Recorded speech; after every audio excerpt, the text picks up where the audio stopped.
The Robots of Death has to be one of the Doctor Who stories I've seen the most. I had it on video, possibly the only story I owned on that format, and I bought it again on DVD. It seems to be one of the first stories released on that format due to the lack of extras. So I can't really be objective about it. This is one of my favourites, and I don't really have a bad word to say about it. It's hard to remember how it felt to watch this the first time around, so I can't really judge how well the murder mystery would work for a first-time viewer.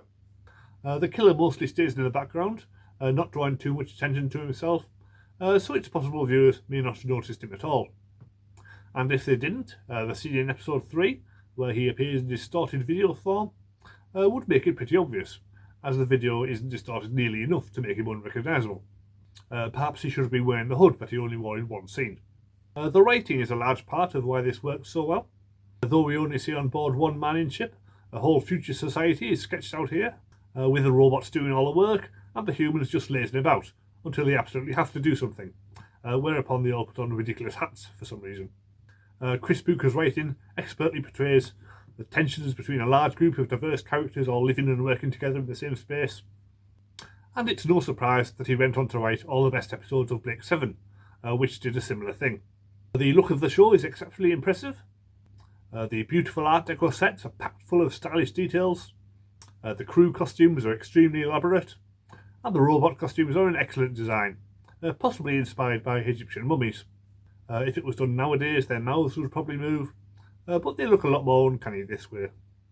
There is a large cast of varying abilities, but thankfully the ones who can't act are killed off quite quickly. There are memorable performances from Russell Hunter as Uvanov, whose portrayal of a commander who's not entirely trustworthy is possibly a precursor to Avon in Blake 7. Pamela Salam as Toos, who has some excellent scenes with Leela that ensure that the story passes the Bechdel test.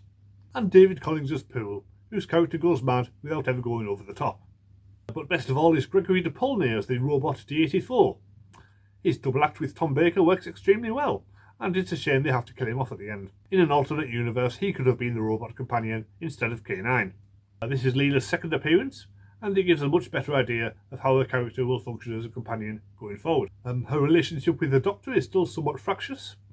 He tries to teach her about dimensional transcendentalism, but with little success, possibly because it doesn't really make much sense. But she's not as out of place as you'd expect her to be, and she's portrayed as intelligent and capable despite her tribal upbringing, with her instincts saving the day on several occasions. Sadly, there have never been any sequels to this on TV, although the Ood and the Impossible Planet are kind of similar, being a slave race whose eyes go red when they start killing people, and also the killer robots in Voyage of the Damned. Chris Booker did write a sequel novel, Corpse Marker, which is one of the better Doctor Who novels, and that inspired a whole series of audio plays called Caldor City. Big Finish have also done their own sequels, starting with Robophobia, which introduced the character of Liv Chenka, who later became a regular companion of Paul McGann's 8th Doctor. I haven't actually listened to any of her stories yet, but Nicola Walker is an excellent actor, so I'm sure they're very good. The DVD I have is pretty bare in terms of extras, with just some black and white model sequences, studio floor plans, and a clip of the original robot voices. If you want the version with all the extras, then you have to buy the Revisitations 3 box set, or just wait for the Blu-ray collection. Overall, it's an absolute classic, and definitely worth a 10. Next week it's the Talons of Weng Chiang, another excellent story, but quite controversial one, so we'll see how that goes. Meanwhile, check out the link in the description below for my playlist of all my Doctor Who reviews so far, and I'll see you next time.